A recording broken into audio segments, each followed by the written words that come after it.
Isang mapagpalang araw po sa ating lahat. Welcome po sa Firebird Display Center. Ito po yung ating ipakikita ngayon. Isang Wrangler po na top down type. Sa mga nakakasubaybay po ng mga nakaraang nating video, ito po yung isa nating unit sa mga nakakaalala o sa mga nakapanood po do sa mga umaalala nyo po, yung ating Wrangler po na stainless po yung body, na ang makina po yung Nissan na B6 po na RD28 na naka-enclose po siya with aircon.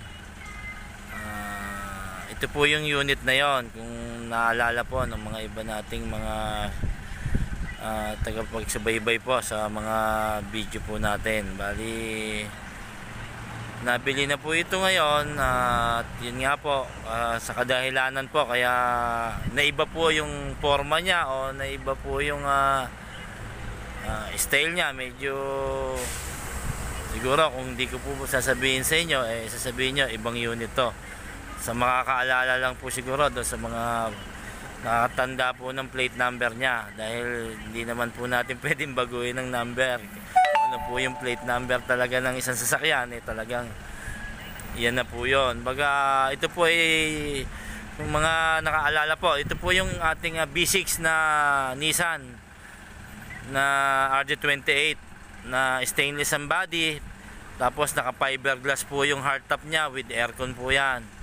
Ito po yung unit na yon. Kaya po nagkaganon, ito po ay naibenta na natin. O baga, nabili na po ng isa nating customer. At ito nga po yung naging kasunduan namin na baga ibahin namin yung design o gawin naming top down, kasi baga although may aircon pa rin po ito, may aircon pa din po ito, bali nakaset pa rin yung aircon nya. Tangan nga lang talaga naka-open po siya, kasi hindi po ako nagkakamali, dadalhin po ito somewhere in Palawan. Siguro may paggagamitan po sila na either sa Palawan, alam po natin marami po mga beaches dyan, mga resort. Siguro doon po ito isa sa gagamitin, kaya ang purpose po nila siguro probinsya, hindi naman kailangan ng laging naka-aircon. Kaya pinabago po nila yung design, kaya pinagtulungan po namin na may design po na maiba naman, tulad po doon sa unang pagkakakita nila sa unit na to. Kaya ayan po, ipakikita ko po sa inyo, iikutan po natin yung mga nabago po. Ayan, iikutan po natin sa mga nakakaalala po. Tingnan nyo po kung makikilala nyo pa yung dati nating RD28. Pero yung makikita nyo po sa unahan po ng video nito, ano ko po yung picture para makita nyo.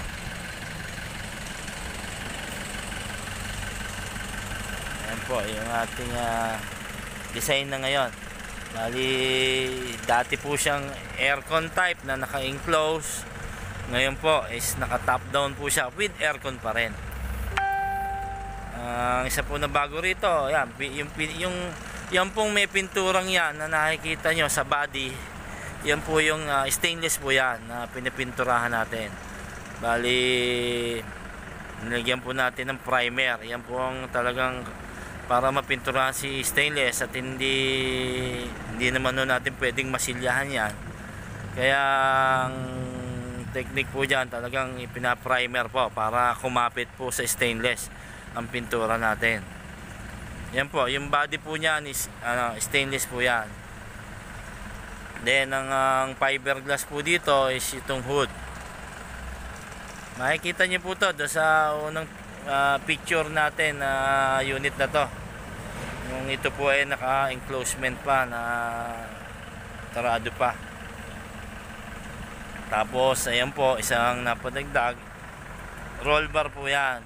nilagyan po natin ng bull bar na ayan, malalaki po yung bull bar niya. Bali yung pong bull bar niya stainless din. Stainless din po yan. At medyo gusto lang ho din ng customer natin pinturahan. Kaya yung pong stainless roll bar na yan, ayan, may pintura po. Kaya akala nyo lang po is GI, pero stainless po yan. Pininturahan lang po ng black. Ayan, sa loob naman yung sa loob wala ho tayong binago. Yan pa rin ho yung mga seat cover, 2-seater. Yung sound setup po andyan pa rin. Yung dashboard yan pa rin po yan. So, nakikita nyo po sa mga una nating video. Then ayun po yung evaporator ng aircon. Kaya kahit po sila yung naka top down, pwede po rin nilang gamitin yan. Siguro ang malalamigan lang po talaga dyan itong nakaupo doon sa dalawang harap. Yung likod po hindi nila mararamdaman ng lamig kasi nga bago dumating doon sabog na yung lamig. Ayan po.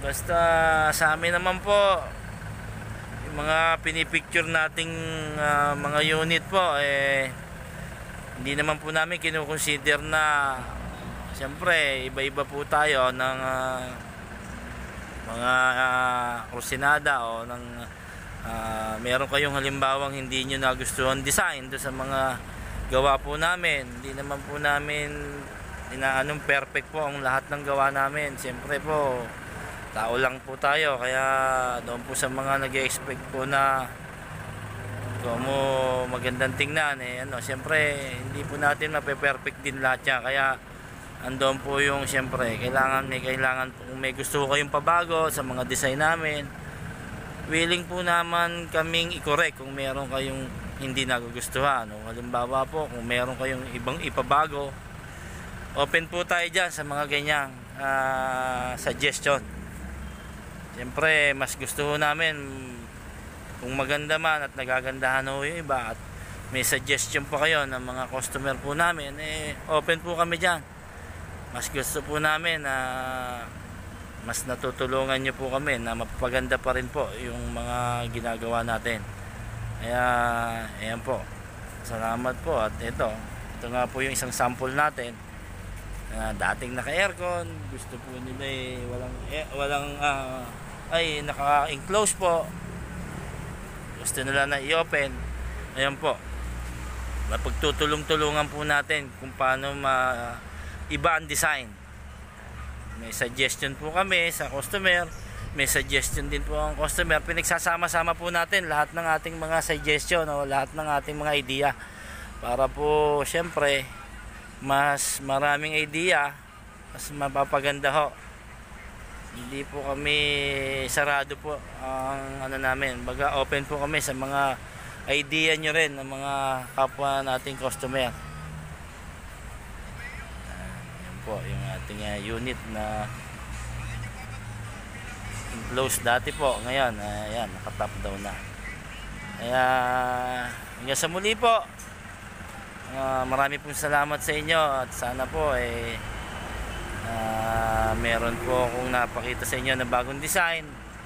At least pare-parehas po tayo magkakaroon ng mga bagong idea po sa mga nanonood natin. Kaya hanggang sa muli po, marami pong salamat sa inyo at God bless po sa ating lahat.